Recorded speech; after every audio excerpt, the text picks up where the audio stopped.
Hey guys, I wanted to answer the question, are bookkeeping businesses profitable? Okay, someone asked me this recently because they were thinking about starting their business, but they really did not know whether or not it was profitable or whether or not it was worth their time. And I'm here to say, like, it's one of the best business models to start, especially if it's your first business or even if it's your second business, right? And maybe your first business, for example, like me, like a lot of years ago, I was into e-commerce, right? And I was trying to have like this online website, and I was going to run ads to it, and I was trying to get people to buy the products and services, and it was so expensive. So yeah, I'd be making or selling like $14,000 a month, which sounds really cool on paper, but at the end of the day I was actually losing $2,000 in my bank account, because the expenses were so high and there was a lot of hidden costs that I just didn't really know how to handle. And when I started my bookkeeping business and I actually started making it be successful, it was the exact opposite. It was almost like the profit margins were just ridiculous, right? And we'll talk about how to expand those profit margins in a minute. But if you want some help growing your accounting or bookkeeping business, and you want to avoid all the mistakes that cause most people to struggle, go ahead and click on the link below to see schedule a time to see if I can help you go and grow your business. Okay. Now, but anyways, now let's kind of dive into this thing. Okay. So number one, the amount of profit you're gonna make is very similar to any other business. You have to be able to control your expenses. So number one, from zero to about $12,000 per month, the expense level should be relatively low. Okay. Now, first off, you don't need an office. I was talking to this one lady, and she got an office. She's paying like $1,000 a month, but she had like zero clients. I'm like, what? She's like, well, I thought it would make me official. And I'm like, no, man, that's not needed. So right there, if you're starting out, do not go buy an office. I don't care. Right there, I just saved you 12 grand. Right there, I just saved you 12 grand, if not more, depending on where you live.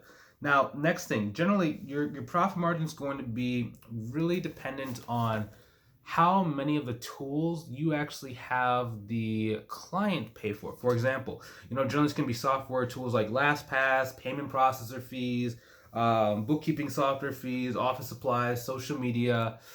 Social media is free, so if you're using it like at the beginner stage, you're not advertising. So that right there, those expenses are so low. Okay. And for a lot of those, you can actually have your client pick it up. For example, you can actually have your client pay for their QuickBooks Online, which is just like the general bookkeeping and general accounting software that I recommend my students use, especially if they're just getting started, if they don't really know anything else. As you get more advanced, you can start doing, QuickBooks Desktop. You can do different versions. You can use Xero. Some people like using Sage. It just depends on your preference after you get a certain level and after you get to a certain point.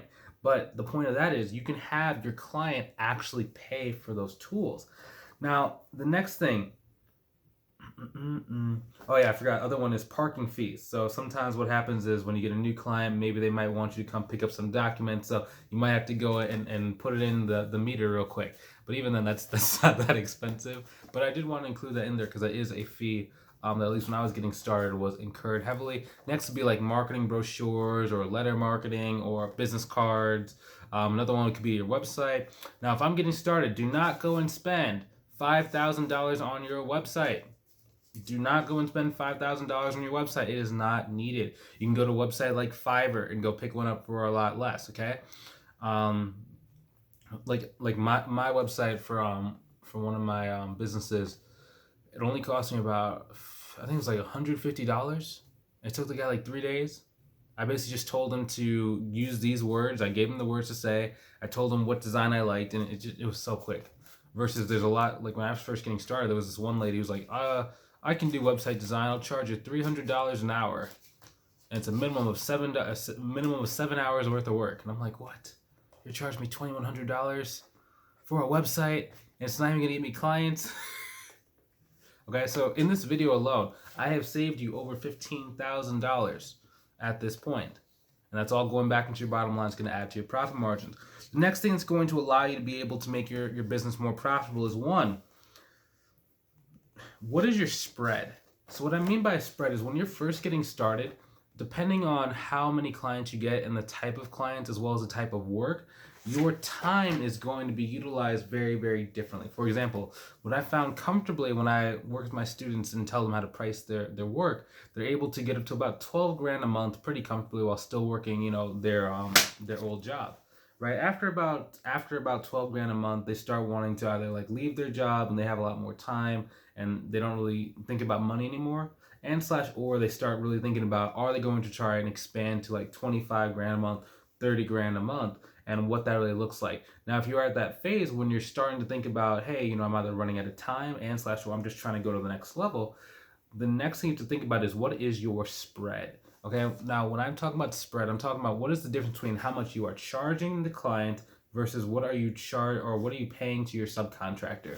Now, a way that we like to expand our time and be able to grow our business without directly like increasing the amount of hours that we're working is we like to subcontract out the work or bring on like a local either bookkeeper or local accountant to do some of the work that we no longer wish to do, or the stuff that takes 99% of our time.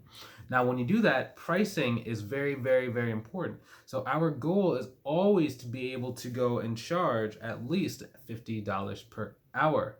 Okay. Some students are more. We have some students charging $125 every single hour that they work on the potential client's books. Now, the reason why we're trying to get above 50 is because if you multiply 50 by 2080, it gets to be about $104,000. Now, most people, that's a good starting point for their business if they can get to $104,000 in their first year. Now, with the clients that we're getting for the students, like we just show them how to get bigger and bigger and bigger clients who need more and more work and who need just larger services. So it allows you to be able to go and charge these guys like Mike just picked up a client who needs about 20 hours worth of work. Mike usually charge about 125. I think he gave the guy like a $25 per hour discount because the guy was just getting started. So we charge about $100 per hour. One second. Oh, my phone's right there. Let me see this math real quick. So $100 per hour times 20 hours per week. So 0.0002 times 4. It's about an $8,000 a month client right there. Okay. And outside, like, there's no tools that he really paid. He didn't have to pay for advertising, unlike with an e-commerce store, you have to pay for advertising. He didn't have to go pay like Amazon fees. He didn't have to go and order like yeah, he didn't have to go and do something like go and get like lawnmowers or lawn equipment or a truck to go and carry his supplies. It was literally just, hey, do you want some help? Yeah, you do. Here's how much it costs. Cool. Now the difference is going to be the spread. So we're looking for him to go and get a bookkeeper that can at least do about $25 per hour maximum is what the bookkeeper is going to charge him for that amount of work. So his spread is $75 per hour as he's going to be bringing in passively.